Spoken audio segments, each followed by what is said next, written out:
স্বপ্নে পথ চলি আজও চেতনায় মহিয়ান মুজিব তোমার অমিত সাহসে জেগে আছে কোটি প্রাণ। আমার যদি শ্রেষ্ঠ নেতা বঙ্গবন্ধু শেখ মুজিবুর রহমান।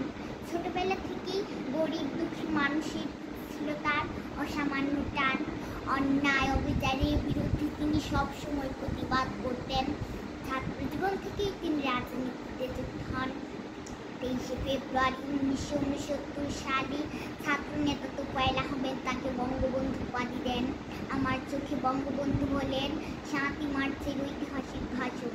তিনি পরাধীন জাতিকে জাগ্রত করেছিলেন স্বাধীনতার ডাকে, বলে আকাশে উড়েছেন লাল সবুজের পতাকা।